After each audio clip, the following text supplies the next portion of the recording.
Yun na, magandang araw po sa inyong lahat, Luzon, Visayas, Mindanao, pati na rin po sa mga kababayan natin mga OFW. Welcome po sa panibagong reaction video dito sa Makapili TV. So ito po, may isang pulis po na ibinulgar po yung mga kalokohang ginagawa po ng dalawang congressman po diyan sa Quad Committee. Binulgar po ni Colonel Grijaldo kung paano po siya parang pinagsisinungaling siya para idiin po at patotohanan yung mga gawa-gawang kwento daw na sinasabing meron daw pong reward system doon po sa war on drugs ni Pangulong Duterte.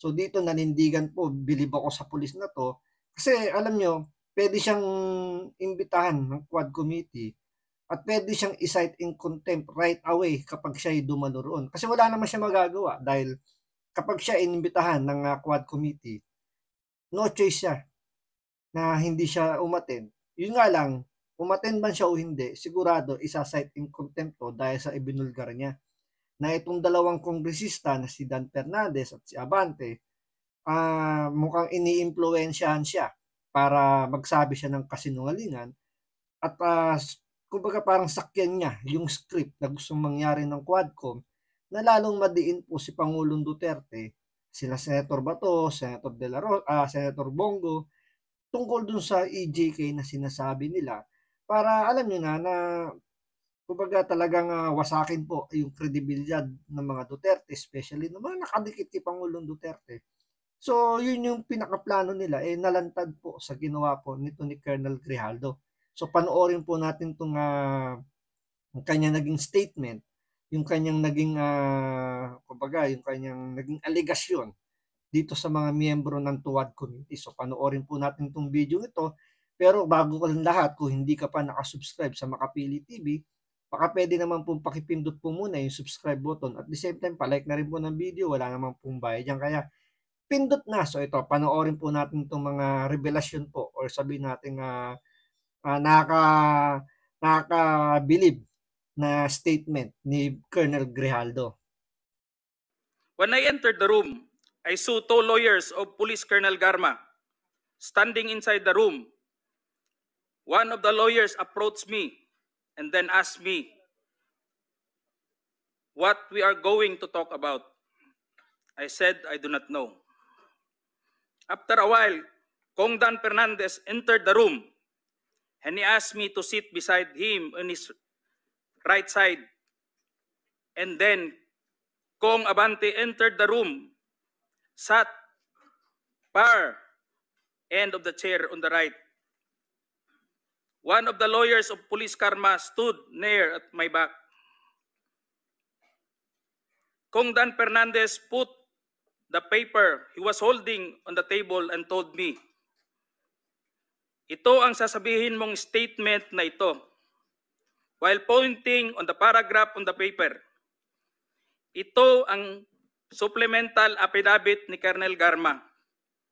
Sabihin mo, alam mo ang reward system. I-confirm mo lang.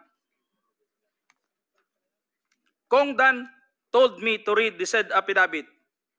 However, I asked the copy of affidavit he was showing to me to read it. He did not give it to me. The lawyer of Police Colonel Garma said, ikaw lang ang pwedeng magsabi niyan, sabi ni Colonel Garma. I was puzzled and I asked myself, why me? I respectfully told him that I cannot confirm. They are saying as I have not read the affidavit.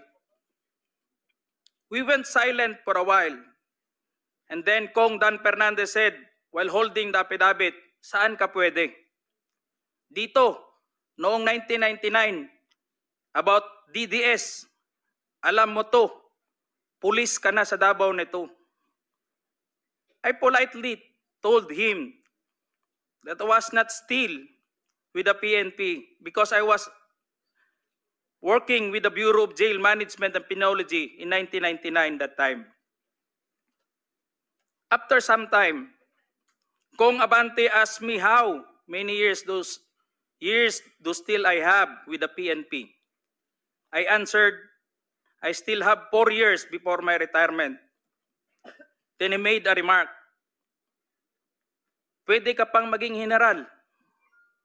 I humbly responded to him, "Masaya na ako sa ranggo ko, sir. Pagkatapos nito, sir, uuwi na lang ako at magtatanim na lang ako ng kamote sa amin." Ngayon dito, malinaw na binanggit dito ni Colonel Grijaldo na sinasabi niya na kinausap siya privately nitong dalawang congressman. So, when you say privately, kayo-kayo lang, wala siyang kasamang lawyer. 'Di ba? So parang ang dating dito kasi kinorner siya. So sabi niya, katabi niya si Dan Fernandez, si Abante, sa likod niya yung abogado daw ni Colonel Garma. And then yung mga sinasabi dito ni Colonel Grijaldo na kasi tinuro daw yung supplemental affidavit ni Garma kung saan nakalagay doon na yung gusto niya patotohanan ay yung reward system. So parang humahanap ng damay itong sila Dan Fernandez para alam niyo yun, yung ano lang, sabihin na meron para mas lalo lang tumibay yung statement ni Garma. Kasi tinatanggi pa, kahit naman si Colonel Leonardo, hindi naman niya 100% na kinukonfirm na merong reward system. So, kumbaga, hindi solid yung statement ni Colonel Leonardo doon sa sinasabi ni Colonel Garma. So, kailangan nila magdagdag ng mga magko-confirm na meron. Yung nga lang, nagkamali sila rito kay Grijaldo sa pagkuha.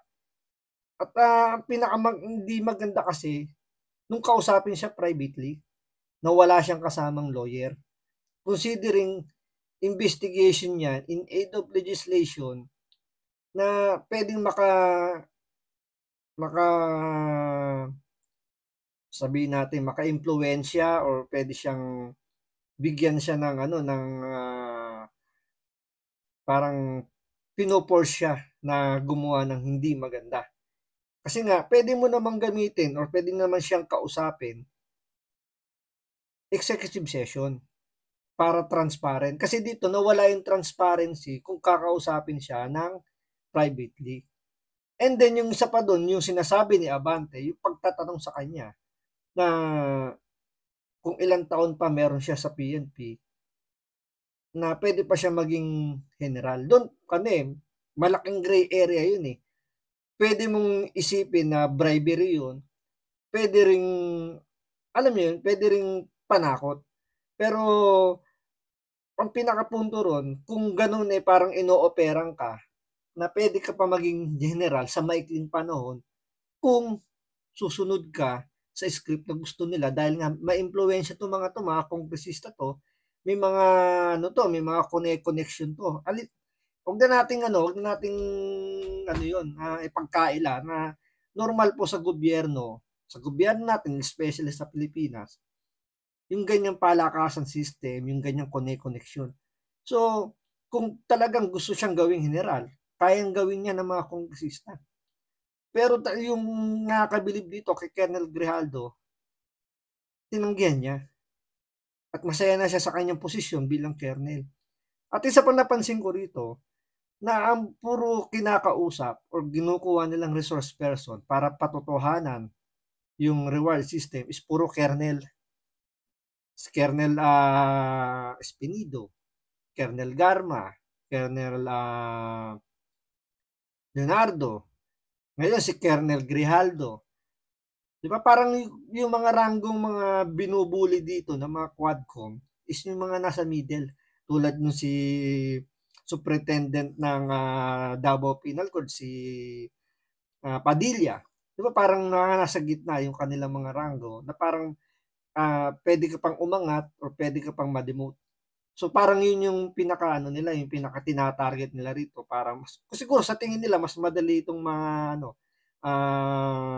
mabubuyo.